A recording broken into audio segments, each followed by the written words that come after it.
As a performer, your body is there. Hi, I'm Mad Kate, and you're listening to Sweat, Sexuality, Work, Extraction, Art, Theatrics.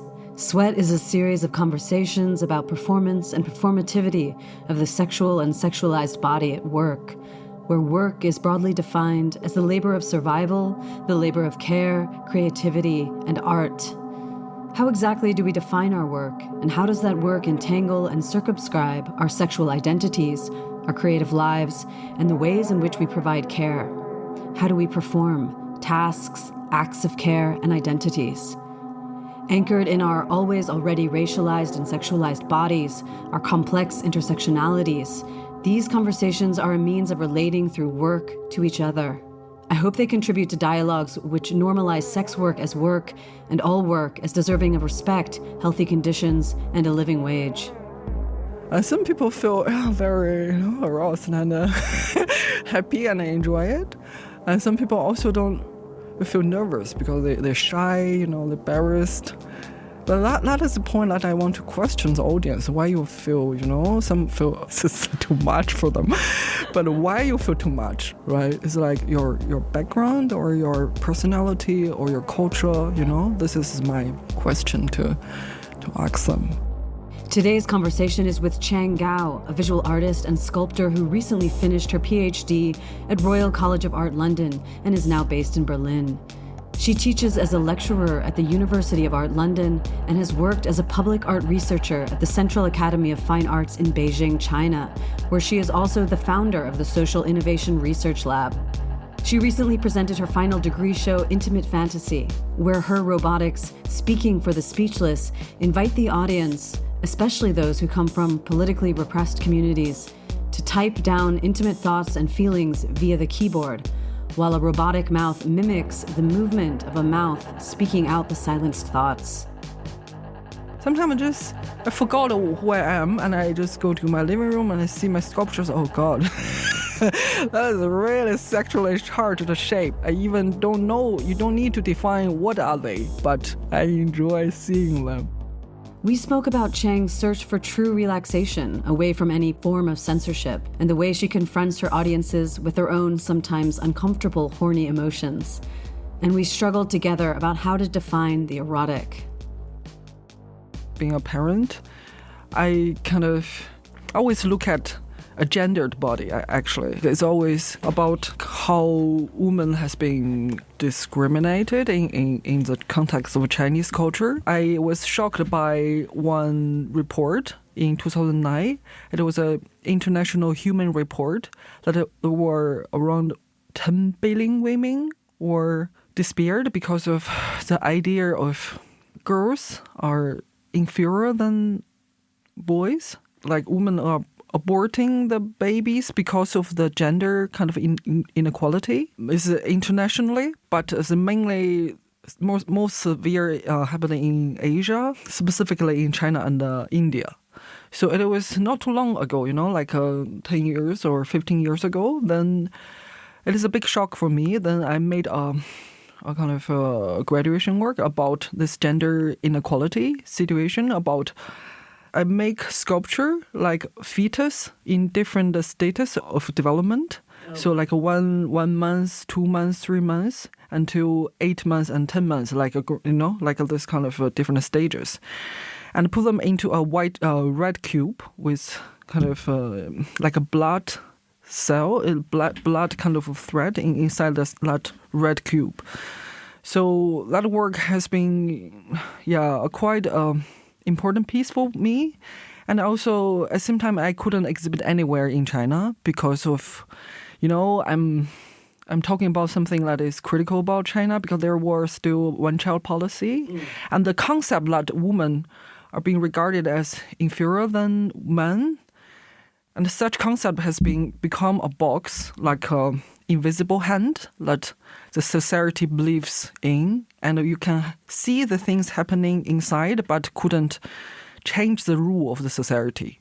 So that's my beginning start of talking about this kind of a gendered body from a female and also Chinese background. So that's At the same time, yeah, that is the reason that I get an offer from Royal College of Art in London, because it's quite a confrontational piece of work. As a female artist based in China, couldn't show there anywhere. What do you think are the conditions that sort of allowed you to decide to create that kind of work, given the pushback that you might receive, or given the fact that you wouldn't be able to present that? What allowed you to even have the capacity, the bravery? Yeah, I understand, yeah.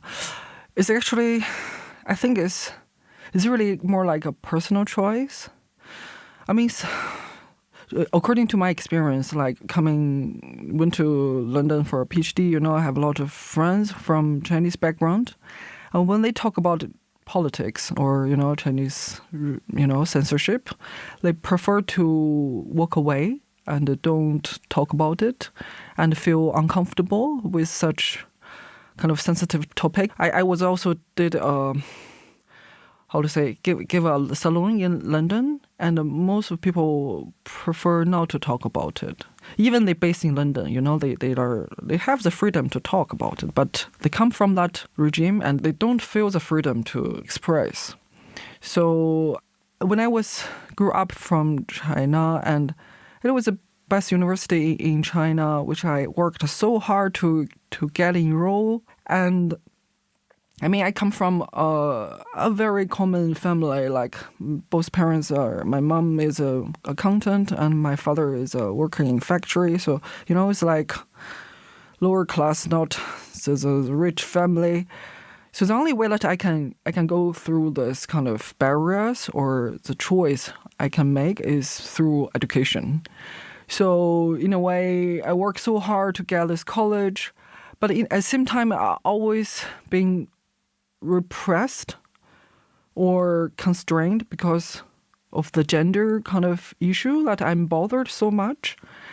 When I made this series of gender not defined, kind of the fetus series, then the dean is a man in my sculpture department, which is 14 professor, which is male, and one female. So this kind of, very huge patriarchal influenced department.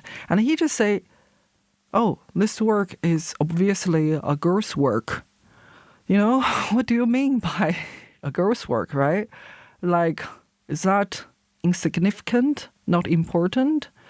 It doesn't account as, serious discussion discursively, right? And first of all, I was also being challenged. I said, if you continue to do such work, which is problematic in China, and also warned by American kind of artists saying, if you keep doing this, this is quite make you into trouble. And you were warned by American artists? Yeah, I said, I met in Korea. I said he was in prison because he was critical about, Chinese government. He is an American artist, but invited by a Chinese government. And then he made a commissioned work which is critical about the Chinese government, then become problematic for him to, stay in China and also detained by Chinese government.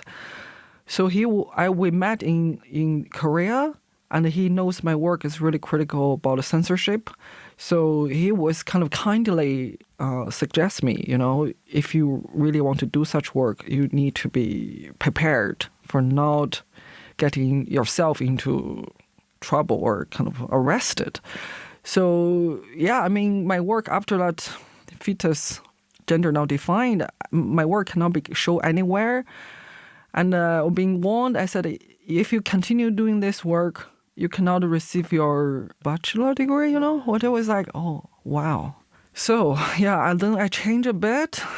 Without being too confrontational, I move a bit softer, become like a consumerist kind of society that can kind of reflection rather than doing too confrontational for my master degree work. But after I finish those degree, I'm just, I'm done with your guys, and I just do more daring work. I'm questioning his definition of girls' work. Like I invited a a woman who is also a dancer and start to dance very provocatively in the public space, in a pub, actually an outdoor pub.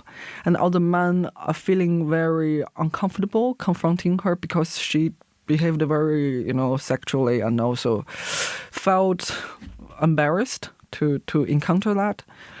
So I use that as my title, This Is Not My Name.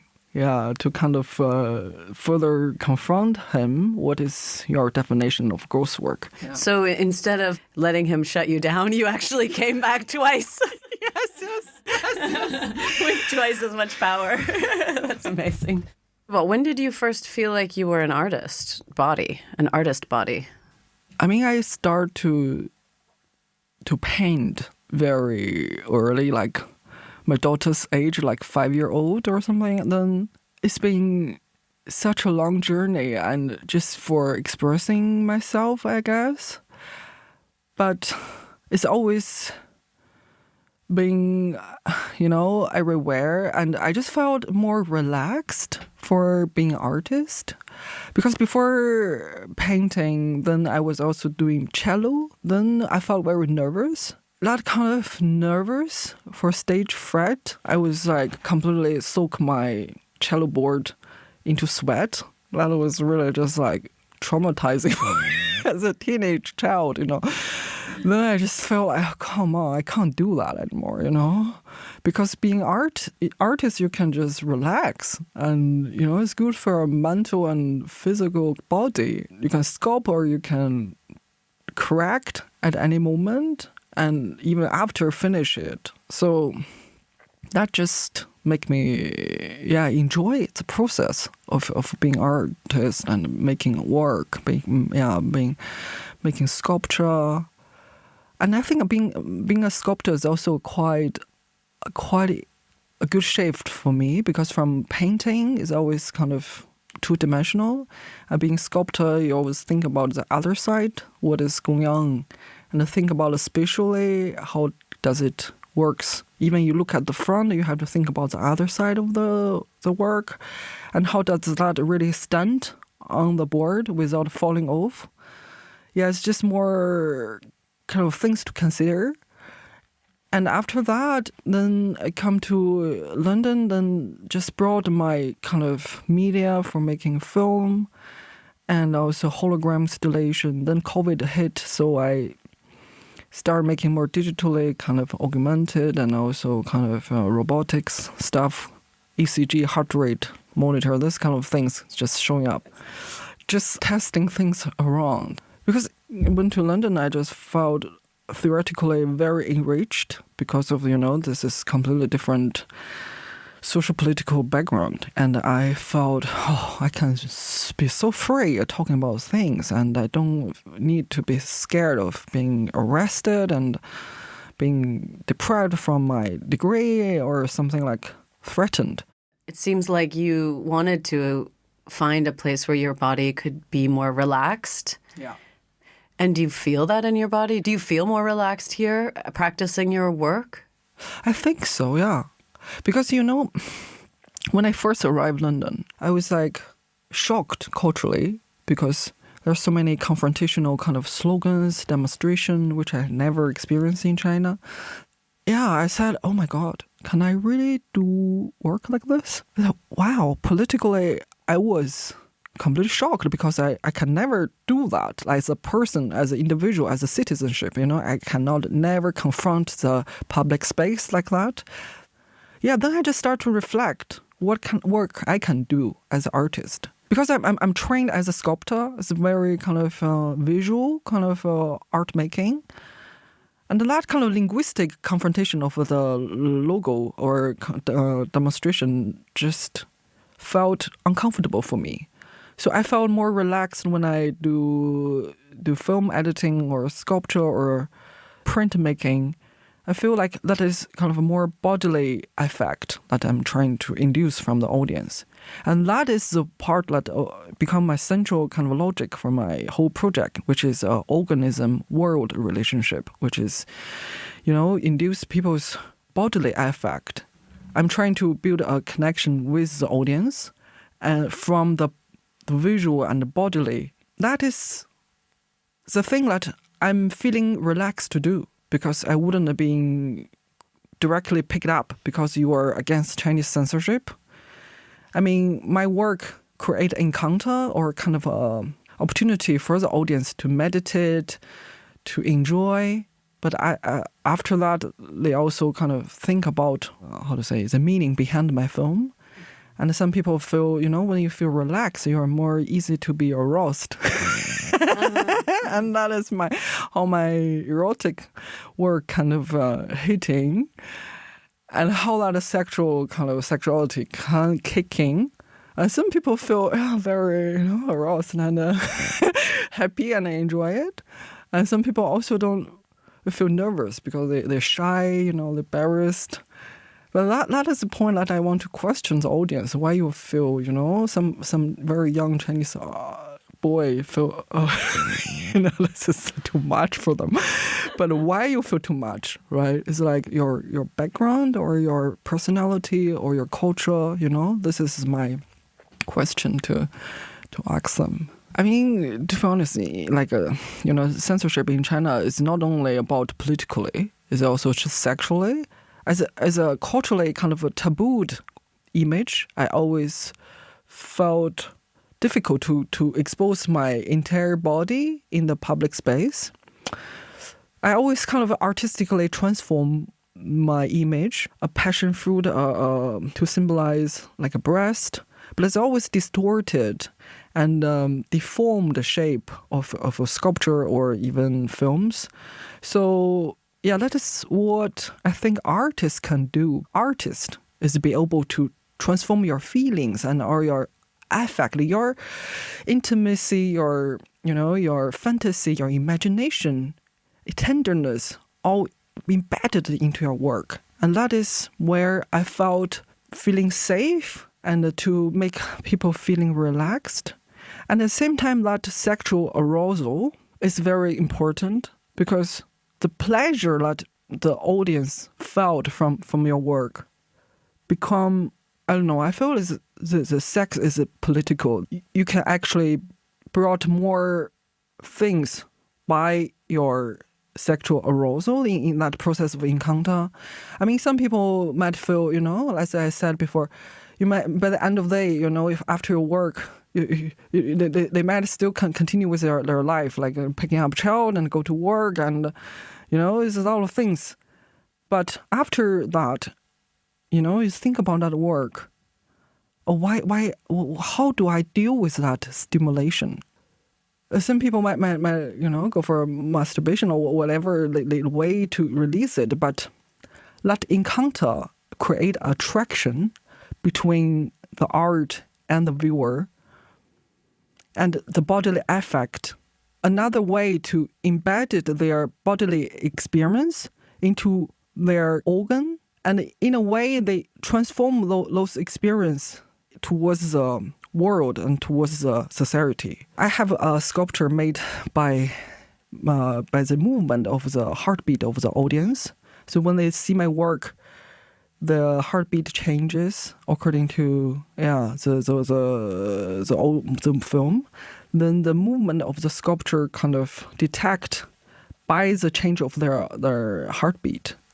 So I just want to explicitly emphasize the bodily change of the audience when you see aroused, very exotic kind of sexual charged image. And some people just refuse to admit it. A lot of art, especially German white male, sometimes when they encountered the Christopher kind of artwork in public space, they were really angrily, this is not art.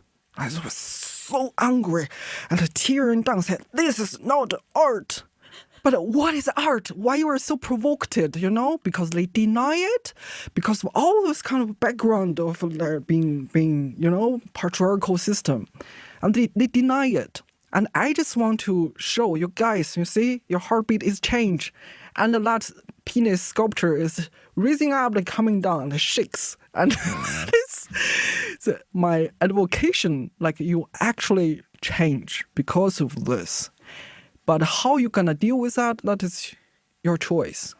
Wow, that's really, hearing you put it that way is really moving, actually. It gives me kind of chills. These are very hard things to get at, articulate.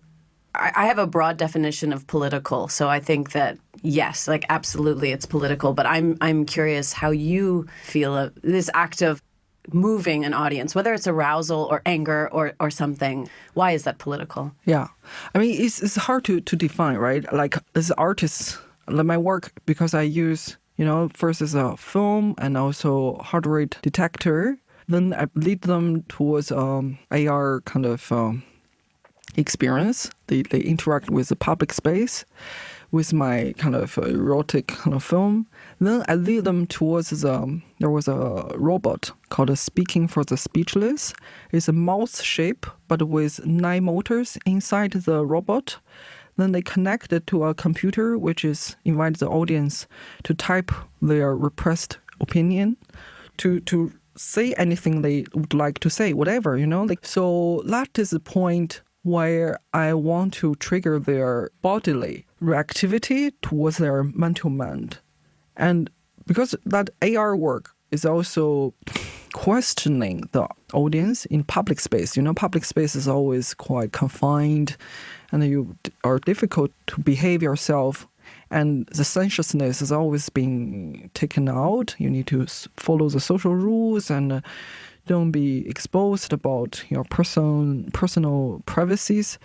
So I put that erotic film, like AR, augmented reality, project onto that and bring the sensuousness back. And also questions the audience, why the public space has become this? Who makes the decision? Just gradually from bodily towards mentally, and to encourage them to speak up, whatever they come up. Some people can say, sexually, somebody don't have to be, specifically political, but I guess I'm trying to induce opportunity or kind of encounter for the audience to articulate. Especially I come from, a lower class family, and especially Chinese people are silenced and muted from speaking a lot of things. So I'm just creating a opportunity, I guess. What they come out of it does depend on themselves. Their background, some people come from China and some people from the West, from London, from Germany. They all have different outcome. That is because of their social political kind of environment. Because in public space or in social encounter, we don't have such opportunity to be relaxed, In Chinese public space, it's always high road. And I just felt, God, it's just exhausted. And also in London, it's also super fast. And in this process, I just want to create a moment for people to relax and think about, why the day has been so bloody stressful and what are we running for?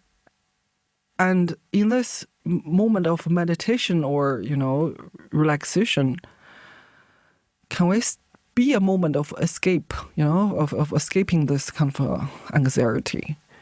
And you are given a freedom to speak whatever you want to say. And that is my empowering moment for the audience to speak up from no matter which class they come from, and especially for the people who cannot speak. When we speak about relaxation, especially the way you're defining it here, it makes me think about a state where we're not performing or trying to be something that we are so-called not, which I think is an interesting idea at all. Like, are we ever at a purely us state? Yeah, is this a state of non-performance? Or how would you relate this state to the idea of performing or performance, the performance of the body? A person being in the world, performing their body. As you asked before, like how I felt when I was making it. Sometimes, at the end of my PhD, I was so stressed. Like when I do my work, I feel so relaxed and also so aroused that I cannot continue the editing sometimes with seeing the image. And but at the same time, my friends and all the viewers come to the work, they also felt, oh God, it's so relaxed. And it also depends on the setting of the exhibition, you know. There was I think a 5 or 6 time, like so far this film has been exhibited. The first time was like in a chair, which is, you know, audience are invited to sit down and in a dark room so people can feel safe, and they connect the heart rate kind of ECG electronic pads, so they kind of interactive. And there was another time was in a kind of bright and also very exposed public space. So people just put on the headphone and listen to it, but they still feel quite, you know, not comfortable being observed by other people's kind of gazing. So yeah, it depends on the situation of the exhibition, I guess. But I enjoy both making and how people really just stand there. My film is pretty long, like 15 minutes, and people have to stand for a while, and they really watch it through. and some people comment saying, I'm pretty relaxed and also very naughty film. And also, there was a woman after the salon I showcased towards the Chinese audience based in London. She said she felt a log has been tickled. You know? So a log has been tickled. Now, what does a log symbolize? Is their whole social political kind of, you know, restraint. But being tickled is like kind of you feel something, but you can't articulate it, and you can't kind of just allocate that moment of tension and build it up. Yeah, she felt uncomfortable. I said, that's good. Yeah, you keep that for a minute longer, and you think about it why there's a lock, right? Why you felt being locked, yeah, being tickled, yeah. That's beautiful, and it's lovely to be able to impact people in that way. I guess. Yeah, I'm a bit curious about, as a body red female or as a body red Asian or as Chinese, how this impacts how people also effectively understand you and your work, and how that impacts you, if you have thoughts on that. I think my work doesn't necessarily have to know who I am. So the sensuousness exists not only female or Asian or, you know, specifically to gender defined. It exists for whoever they come from or what gender they feel comfortable with. But the political kind of a patriarchal system or capitalist, this kind of closed system that we live in, that restrained ourselves so repressively, and that's why I'm trying to provoke that sensuality and the sensuousness out of this restrained regime. I mean, personally, I found difficult, you know, as Asian, especially in Germany. I personally experienced a lot of staring and, you know, like racist experience, which I feel uncomfortable with sometimes. But I think my film just invite the people, whoever they come from, and no matter what their gender identified with, but to release and also give them an opportunity to release that repressed sensuality out of their body by watching a beautiful kind of grapefruit and hold by my hand and dripping by the honey, and I rubbing upon it by my very low frequent and calm sound, a voice to speak about my ideas and also my political stand. Just give them a moment of enjoy themselves. So I guess no matter they are white or male, they can both connect to it, because I regard eroticism, it connects people regardless of differences, this is also Andrew Lord's position is there are a difference between the two, but the eroticism is not to eradicting about the differences, but with recognizing them, but bridge the difference and give connections between the differences. I am an Asian female artist, which is under a lot of discrimination, systematic kind of unfairness towards job marketing, everything. I'm situating, but my art is inviting people from any background to feel, we are connected and don't make judgment just because of the color of skin or the gender that we are inhabiting. So for me is I'm extracting my personal experience.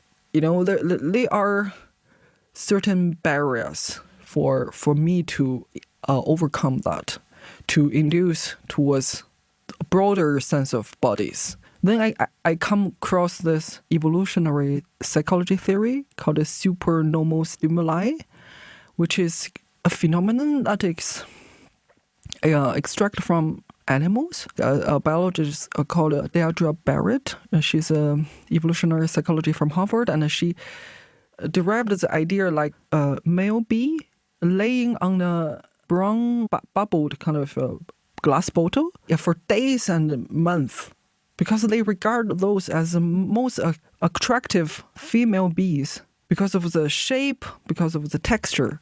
Then that becomes, like a artificially exaggerated stimulation attracts much more attention than the natural ones. Then that phenomenon has been applied towards a broader sense of our modern society, which is, like video game playing, like plastic surgeries. So all the artificially exaggerated stimulation, like in terms of sexuality, is pornography, like cuteness, and also, killing, and also, there are 6 types of, and also intellectual pursuit. So there are 6 types of stimulation, which is artificially kind of exist, but always hijacking people's kind of a choice making. So that kind of theory just breached my understanding towards human desire from my personal kind of a background towards a broader sense of audience and also human bodies. Then in that context, I just want to bridge my personal desire towards a broader, it is a theory that is cross-culture, cross-gender, cross-social political kind of differences and even neurological backgrounds. But when it applied to art, it is also has, difference, because my personal kind of transformation of that supernormal stimuli also varies, because this is my way of doing it. But that is my attempt, how this actually work, and how that can prevailingly provoke people's desire, regardless of their background. When you referred to hijacking, so pornography kind of being a sort of colonial force that is hijacking something that's more essential. Yes. Yeah, I'm very intimately involved in the world of porn. Yeah. And not all of it is good. Not everybody's experience isn't good by any means. Yeah. But also there is a lot of good experiences there. Yeah. And people enjoy making it. Yeah. People enjoy being in it. Yeah. People enjoy watching it. You see things there that are taboo, that you can't talk about. You can watch something where you can express your inner fantasy, and it can be empowering to see it portrayed. Yeah. So I guess I have some kind of resistance to the idea that this is also somehow a colonialist force upon an internal eroticism, but I'm not close to it, and I want to understand more about this idea, if maybe you have some thoughts about that. Yeah. You are a very, acknowledged artist doing such work, which I really love to see them in the show. And at the same time, this is a porn industry is so so dominant in terms of not only, personal sexuality. It's income towards the fantasy. And fantasy and imagination, this is a key aspect of eroticism, which is connect to person. It's like a one-to-one experience. But it is hijacking our own personal memory even, how sexuality actually works and how your desire can be evoked in the process of fantasy, and also so that is both feeding back between each other. At the same time, I felt there is an overlapping aspect between pornography and eroticism, which is sensuousness, and that is the part which share between the two. But there are also the differences, of course. I don't know whether your work encounters any kind of fragility or kind of tenderness, like a caring in any kind of sense. But when you define pornography, in most academic kind of description, is more about the saturation of the color and the camera, how the action, the sound has been amplified by a specific cinematic language, rather than interpersonal action between the cinematic language and personal interaction. So, yeah, how do you define the two? Yeah, I think this is actually a direction that a lot of queer porn, or the porn that I'm seeing more of made in my surroundings, like in my community, where there's a lot of emphasis in exactly that, like portraying care and sensuousness and, for lack of a better word, the real person. There's a lot of emphasis in this. It includes doing interviews beforehand, where you kind of get to know the persons that you're about to watch. And after interviews, talking about the experience so that you understand that there's been consent.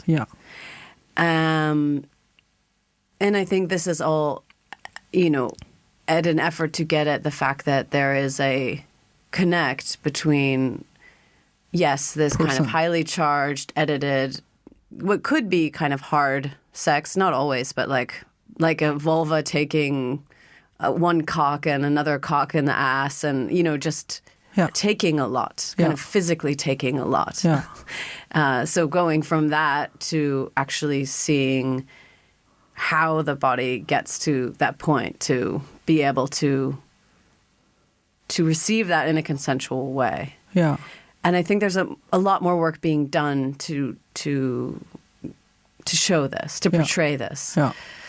So I do find it hard to define the difference, actually, between porn and, eroticism or an erotic art piece. But I guess, for my understanding, I don't know if you can decide or not. Andrew Lord also kind of emphasized, it's like the feelings are essential. That is also my position. You can say that, of course, this is pornography. There is also, like connections they feels. There's a lot of very good porns that I enjoyed watching it. It's art piece. It's not only about sensations. You feel the feelings between the people, between the performers. That is the beautiful part that I feel more moving and more even aroused. And it actually doesn't have to make a clear distinction, I guess, but the feelings are the most eccentric kind of part for eroticism, which I totally agree with. It's hard to say, like being a parent. Sometimes I felt my daughter when she was really a baby, like when I was breastfeeding, I was feeling erotic. I felt like so moving, caring, and that kind of experience is beyond always have to be. This sounds like a taboo topic, but it can be so trans-species and even breastfeeding so aroused. And that is create attraction and also create a moment of feelings that is, I don't know, it's like bodily embedded experience or memory that is provoked. And that is deeper inside ourselves, being who we are, how we feel pleasure, and where that part is being triggered, and deeper inside than the pure sensation of intercourse between genitals. Some people also aroused by that is no problem. But same time, there's also personal part. It's like your mom's cook, like when you were a child, and it's just like, oh, that smell, just like, oh, so intense. That is only specific to you. That nobody else can interpret, but that feeling is so strong. That sensation cannot, even compare. So that's the difference, I guess, from.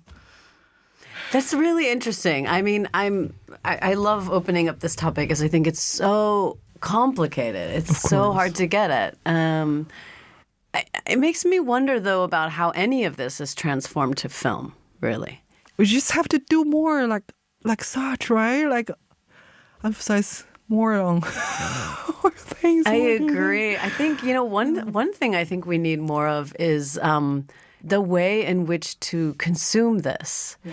Because one thing I think porn does is it's so accessible. Yeah.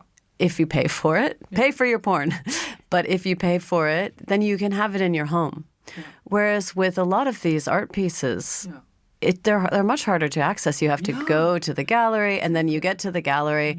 And again, I think people are performing something there. They're performing the smart artist who's kind of coming with a critical eye and then commenting, as opposed to being able to sit down and jerk off.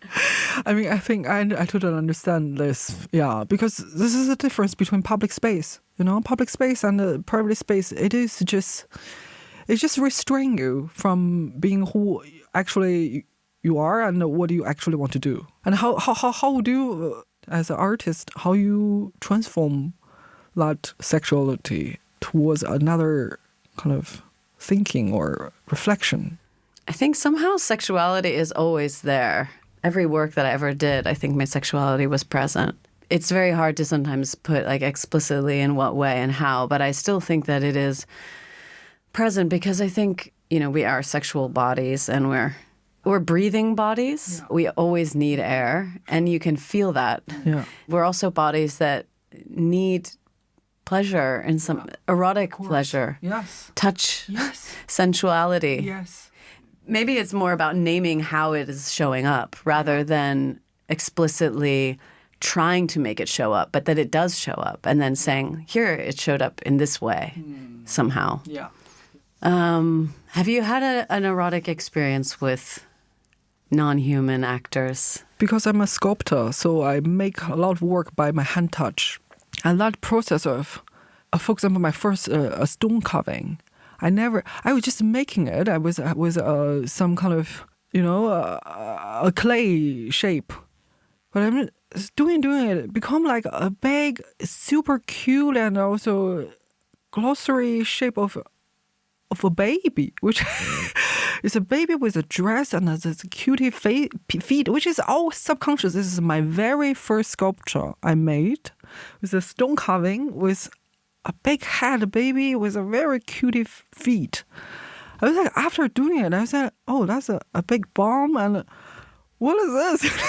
It's like, I don't know, it's a human nature or somehow carved outside. So my work is always around sensuality. And sometimes I forgot who I am, and I just go to my living room and I see my sculptures. Oh, God.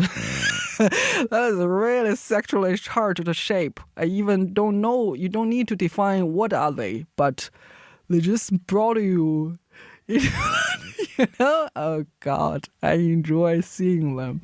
So this is, I guess, everywhere I'm working with, making art, right? It's like really just like meditative sometimes. I just make it, and maybe especially sculpture, sometimes, it's a so complicated process of preparing this, preparing that. somehow you just put things together and you just become something. That is, you didn't plan and just come out of it. And where are they from? I don't know where they're from, but they just look so delicious. You just heard from visual artist and sculptor Chang Gao, who I met in the context of the group show Come Alive in Utrecht, Netherlands. You can read more about her and her work in the show notes. I'm Mad Kate, and you've been listening to Sweat, a series of conversations about performance and performativity of the sexual and sexualized body in work. The theme music was composed by me and features the voice of performer and actress Laurie Baldwin. Sweat airs every second Tuesday of the month at 13 hours Central European Time on Collaboratio Free Radios Berlin Brandenburg, broadcasting on 88.4 FM in Berlin, 90.7 FM in Potsdam, and streaming online at fr-bb.org. You can also listen to the interview portion of the show again by subscribing to the Sweat podcast, which is available on all platforms. Thanks so much, and until next time.